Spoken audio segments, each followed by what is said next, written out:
Yeah, I like red letters over trap beats, the Fixx. Music blasting for the black sheep, yeah, it's serious. They like how you build and still breaking all their barriers. Ooh, ooh, ooh, ooh, ooh. Tell them, turn me up. DJ Focus, Dice Gamble. This one for the hustlers. This one for the CEOs that used to be the customers. Knew it was gonna be big when winning season seemed impossible. Woo! Coming live on your radio.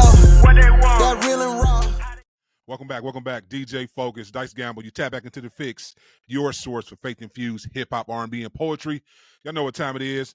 Listen, we got our little brother on the line, man. We was one of the first to say this man was gonna be doing big things, man. We don't like to toot our horn too often, but we saw the potential in him, man. He has been grinding. That's another thing for all my artists out there. Put the work, and producers, because he do both. Put the work in. And it's evident, people, when you make good art, when you produce with good beats, it's undeniable. So, we excited to talk about the deal he signed and all this new music he's talking about. So, listen, without further ado, help us welcome in my brother, Scootie Wop. What's up, bro? What's going on, my brother, man? I'm feeling good, bro. We just got off the road with it. You know what I'm saying? Tour life, everything like that. About to get married, all that good stuff, bro. How you doing, Brody? Man, I'm good, man. Life is good for you. I'm glad everything is all the way up for you. We got a lot to talk about, little time, man. So first, catch people up on the deal you signed earlier this year and what that deal pretty much entails for people who are looking to sign to a major. Yeah, so the deal that I signed was with Sony Music Group, but I'm under Provident RCA, so I'm on the inspiration side. KB's over there, Phil Wickham, Brandon Lake, Corin Hawthorne, Kirk Franklin. So it's like we're still on the Christian side. So for everybody that was wondering if I just signed to like a major and completely, moved away, I'm like, nah, I'm still in the Christian space. I signed like a single deal, 8 records, and we're getting a lot of that stuff done now.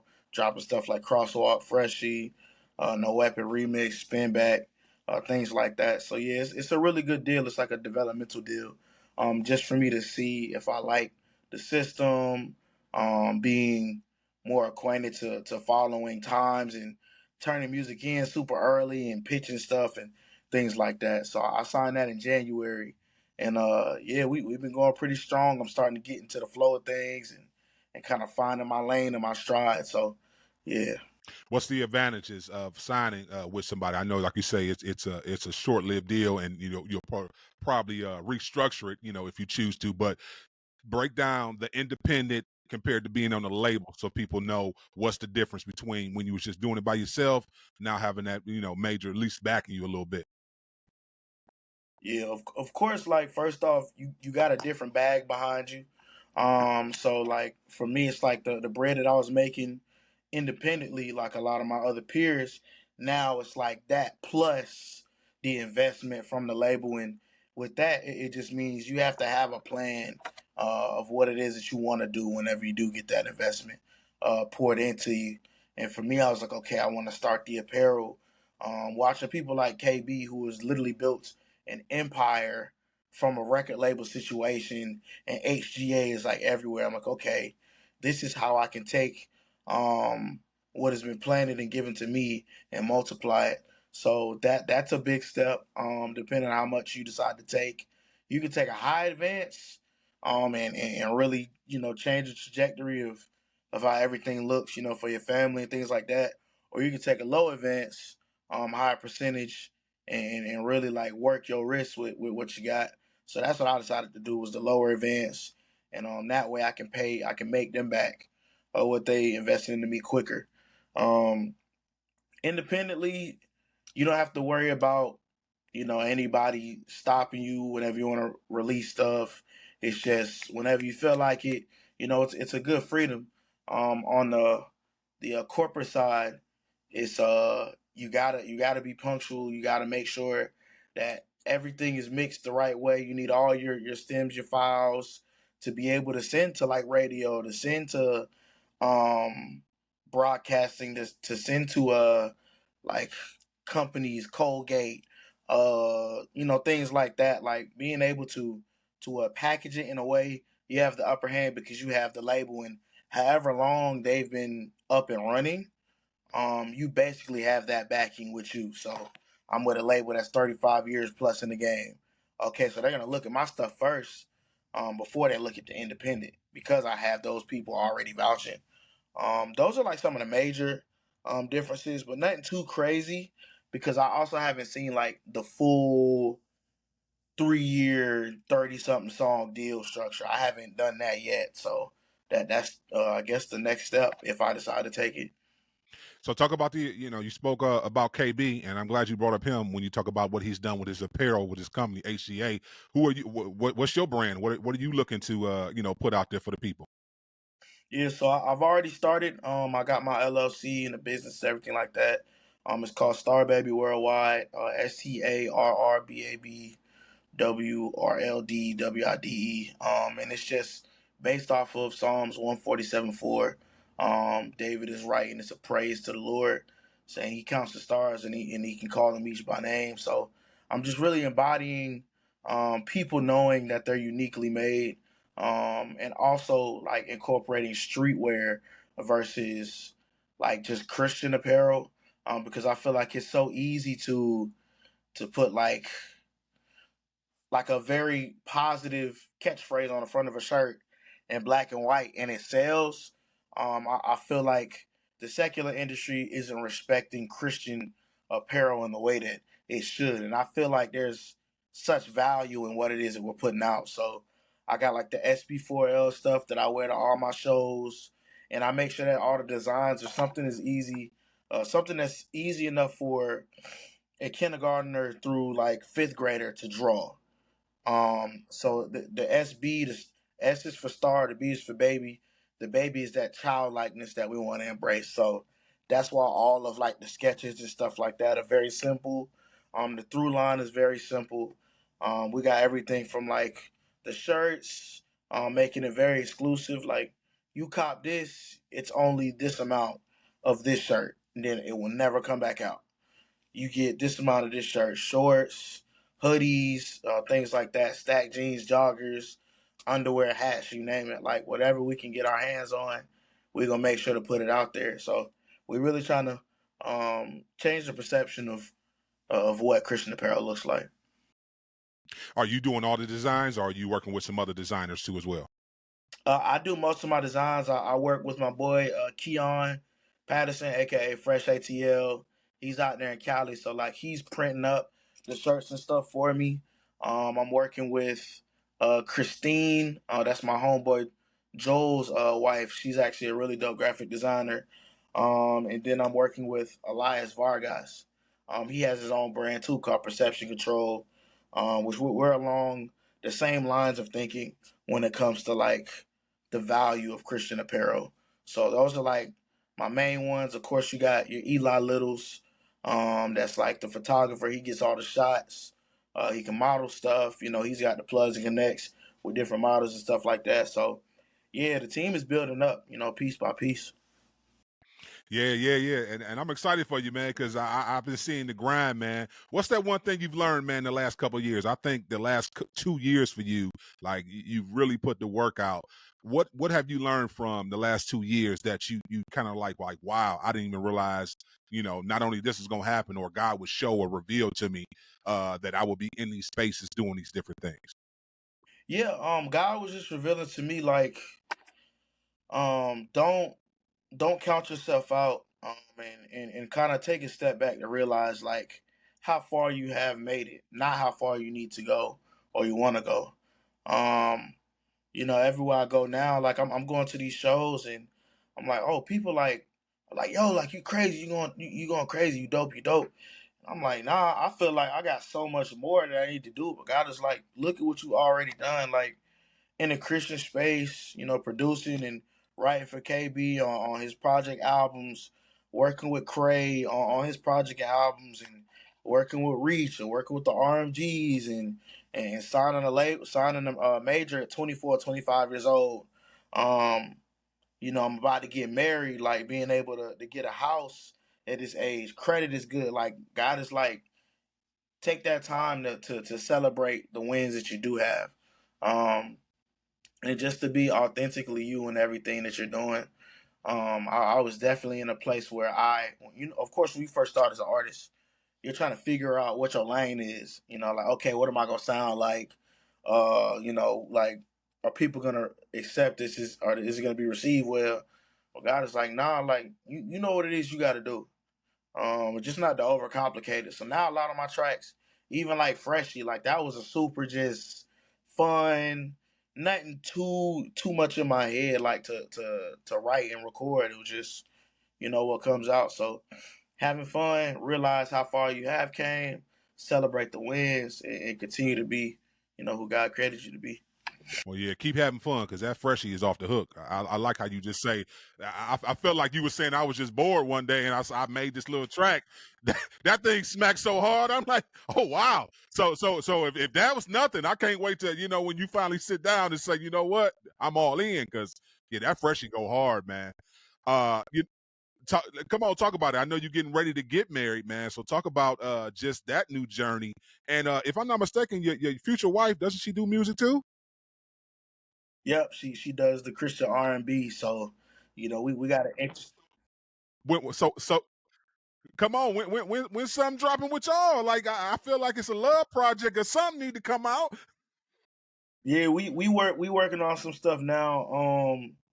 Like even just with her, prior to our relationship, I was in another relationship with another rapper, another Christian rapper, and things ended badly. I had a bitter taste in my mouth, and at one point I felt like the gift that God gave me was becoming a curse because I couldn't relate with my spouse in a way that's like, oh, I have all these wins and I want to celebrate, but it's making her feel a certain type of way, so I got to keep it to myself. So being in this relationship, it's evident. Like I was really checking for the fruit. Like, yo, like you say you do this, but like let me see the character. Let me see, how you present yourself. Let me see the modesty. Yeah. So I really took my time with this one, but it's probably the quickest relationship I've been in. And the turnaround was crazy. Like we've been dating for 6 months, engaged for 3, and we get married in like 2 weeks. You know what I'm saying? So it's a beautiful thing, and I've seen everything elevate. Whenever you have somebody that's willing to celebrate with you. So me and her, we have music on the way. I'm working on an album called Trailmatic. I got 2 or 3 albums that are all like in rotation being worked on. These are the actual. I'm sitting down and writing these things out, producing the beat, sending it off, chopping it up with Rodney Jerkins. How you feel about this? Okay, cool. Chopping it up with Wes. How you feel about this? Like really bouncing it off of my peers. Like it's gonna be real good bodies of work. But Traumatic is probably gonna be like my favorite project up to date when it does drop. It'll have people like Marie Love on there, my wife Avery Doreen, my boy Isaiah Malik, Ty Lynn. Try to see if I can get Jay Monty. Like it's really like you really got to think and follow it, but it feel like Texas. So yeah. Oh, we looking forward to that. Listen, DJ Focus, we got to go to a quick break. Don't touch that dial. We coming right back with more from Scootie Wop. Keep it locked. You tuned into the Fixx. You know the Fixx is in. Holy Culture Radio. We're not just background noise. We play the music that inspires you because every song has a story. Christian hip hop and R&B music and talk on Siriusxm channel 154, 24 hours a day. Holy Culture Radio is changing the game. Discussions about faith, arts, vocation, and education. We talk about the real issues that affect our communities and work together to find solutions. Join the discussion at holyculture.net and be heard. Welcome back, DJ Focus, Dice Gamble. You tap back into the Fixx, your source of faith-infused hip-hop, R&B, and poetry. Still got Scootie Wop on the line. So, Scoot, talk about it, man. What was that call like, man, when Biz reached out to you, man? I know you the tour life, like, I know this was different. I know you've done shows probably with yourself, Vert Mob, but I feel like, when Biz will call you and say, listen, I need you to be a part of this, how did you receive that, and what was that like? Man, I was honestly, I was I was a hothead at first. I'm like, oh, what's the bag like? I'm talking to my manager. I'm like, I'm about to get married. Like, what's the word? You feel me? Like that's how I first responded in my head. But God was like, nah, I'm preparing you for something. So I was like, okay. Like me and Biz, we met once at in Fort Lauderdale. No. It was Fort Myers at a City Taker show, and he was headlining with Reconcile, Me, Breeze, P Sun, um, EI. So it was super dope. Whenever I got that call, he hit me up, and I was like, okay, hit my manager, just so the business side of everything is straight. Because I don't really know how all of this goes, but just him, Miles, Dayton, like they all have so much knowledge that they're willing to share on tour. And I'm like, yo, like doing a show every month is cool, but like a show 3-4 days back to back to back to back, they like, boy, you gotta go get rest. Like now that's something that I'm learning too. Is like get sleep, let your body heal. You know what I'm saying? Like get some good rest. But yeah, the big homie Biz, man, like he's super transparent. Like he is who he is in his music. In real life, it's not a facade that he's putting up. Same thing with Dayton, same thing with Miles. Like I just gained this new respect for them because me feeling like the young cat on the tour, I'm like, yo, my music don't sound the same as everybody else's. I don't know how it's gonna work, how it's gonna pan out. God Over Money is a real strong fan base, and it's a certain type of sound. But I'm like, nah, we just gonna keep reaching these folks. Like they get to hear the full spectrum. So I was excited after I got to sit, pray, and everything. Like it's a dope opportunity, so I took it, and we running with it. It's going great too. So you produce for KB. I can go down the list. No Big Deal. Cray. Why do you feel like you're not confident that you should be on this tour? Like I just hear like you felt like I get it absolutely. Everybody knows God Over Money is a staple name, but I feel like you have created a buzz for yourself. Everybody loves your production work. Everybody loves you. So like, is there like a place there where you feel like you kind of like unsure yourself at times? Not really unsure of myself. It's really just like what's the temperature of the area that I'm in. So like Bizzle makes a lot. He has a lot of like the West Coast bangers. Miles, a lot of the West Coast. Dayton is like very gritty, grungy, bar heavy. Same thing with Biz, bar heavy. He giving it to you. And I'm like, okay, on the East, I know if I perform these tracks, like you want to get people moving, you want to get people turned. Like when I say we about to get crunk on the East, they're like, oh yeah, all right, for sure. Like we know what you mean. But then you go to the West, and it's like a whole different landscape. Um, so it's not really like unsure of myself. Just like, yo, what would this bang on that side too? Which it does. Sometimes you'll just be in your own head, and you'll add stuff to your set, and you'll move stuff from your set. But it's really just from like a performance standpoint. You want to make sure that if this is somebody's first Christian rap show, I want to give them a really good experience because God is gonna be there regardless. You know what I'm saying? The Spirit is always there. Like God is 3 in 1. It's triunity. So it's gonna be there. It's gonna work. But you like from an artist standpoint, how can I make the best product for people that's being introduced? I think that's really where my mind be at for the tour. Okay.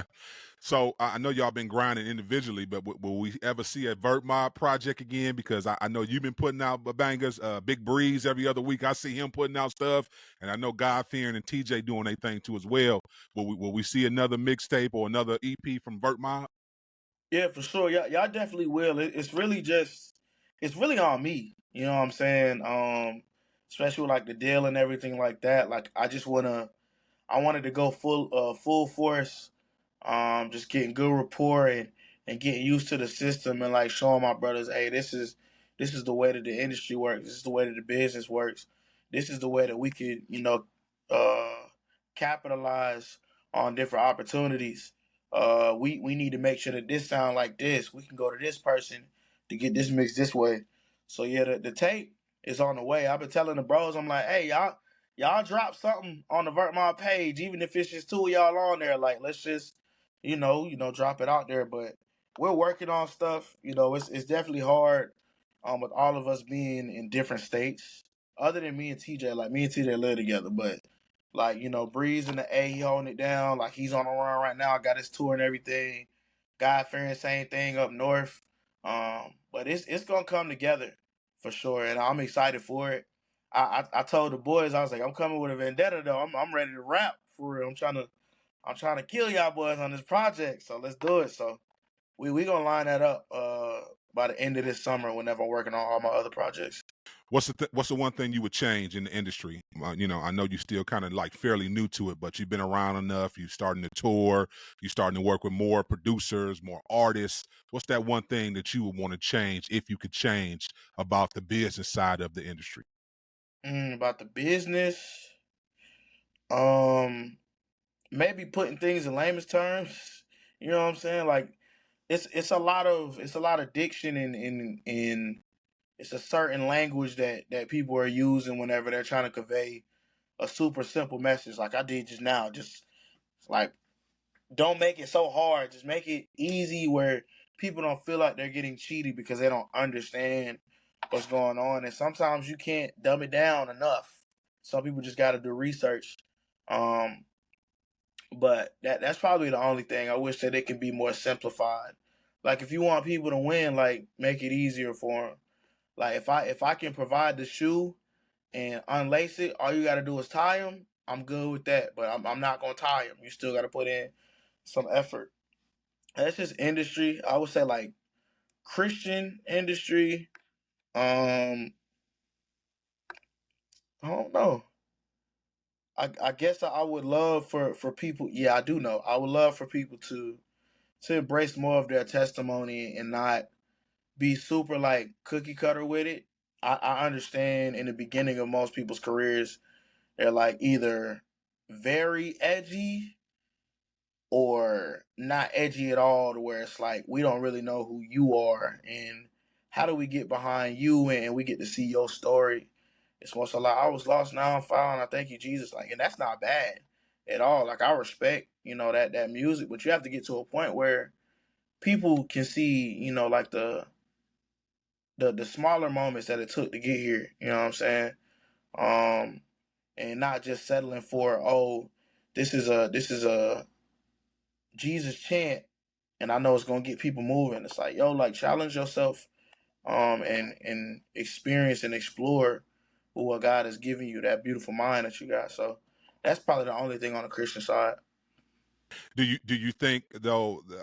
Unfortunately, I would say, because we know certain artists have gotten flack for being too transparent or too edgy in their testimony. Do you think the church is ready for that? Because to your point, I agree. I love that, and I understand too as well. Y'all are artists. You guys are always gonna have your own artistic expression on anything, and we need to give you full range to express that because you're an artist. I want you to tell me a story of when you were struggling with something and how you overcame it. Or no, I didn't overcome it and I'm still struggling with it now. But God is still going to get me through it. So the church has been so judgmental at times. I think sometimes that hinders you as an artist not to even want to be authentically you, because you be like, all right, if I really tell them the real, none of them going to want to come see me. I mean, then you gotta assess who is your crowd.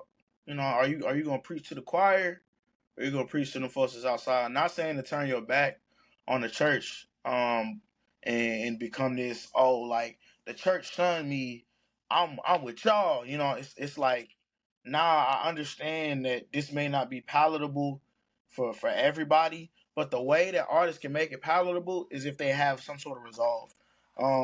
Whenever people are making songs that are very transparent, they kind of leave it out in the open. And like, granted, if you're still dealing with the situation, there has to be something that, even if there isn't an end and you've overcome that thing, at least let people know, like, my mind and my eyes are focused on God, but I'm in a dark place right now. You know what I'm saying? And I feel like a lot of people, they'll make the darker, more edgier stuff, and it appeals to like the overall crowd. You know what I'm saying? It's like it appeals to the secular. It's like, okay, cool. I don't know if people are like, yo, this song can bang anywhere now because I'm not being explicitly um like apologetic with my music. You know what I'm saying? So I'm like, there has to be some type of resolve in there, even if it's not completely full circle and everything is done. You're still in the process. At least let people know, like, look, I'm struggling, but God is the head of my life. I'm just lost right now. Boom, boom, boom. So I feel like there's room for it. The right people will be reached, and you'll know who the right people are, and you'll know in your spirit if you really tapped in what should be recorded and what should stay um, off platform and be more for a conversational platform. You know what I'm saying? So like a podcast, things like that. That's good. So what's the next single you dropping? You just dropped Freshie. We expecting something else, or you gonna ride Freshie for a second? I got something dropping August 2nd. August 2nd, I got a single. I have two singles coming out August 2nd.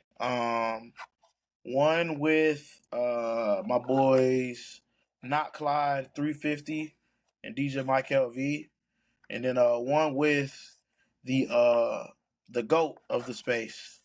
You know what I'm saying? So I'm rocking with that. And then I got the No Weapon remix with Lecrae and Fred Hammond coming soon after that.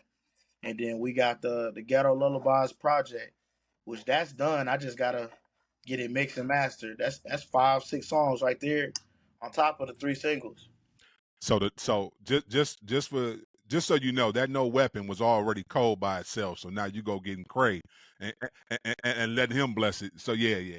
And I take it the other track is on the summer mixtape with Reach. Hey, I take it because Mike LV. Yeah. So yeah, that's gonna be straight fire. Listen, Watt, man, we appreciate you rocking with us, man. Tell the people how they connect with you, follow you on all your social media platforms, as well as introduce your latest single. Yes, y'all can all follow me on Instagram at Scootie Wop, SCOOTIEWOP, Facebook, SCOOTIEWOP, TikTok, 843 Scootie, YouTube, Scootie Wop, Scootie Space Wop. I'm about to get my Twitch streaming and everything set up soon. So yeah, you might catch me at your local fuss spot, getting some food. But yeah, my new latest single coming out, Add It Up with Lecrae. No Weapon remix with Lecrae, Fred Hammond, Ghetto Lullabies, the EP, and then we gonna end the year. That's the drop the mic moment, y'all.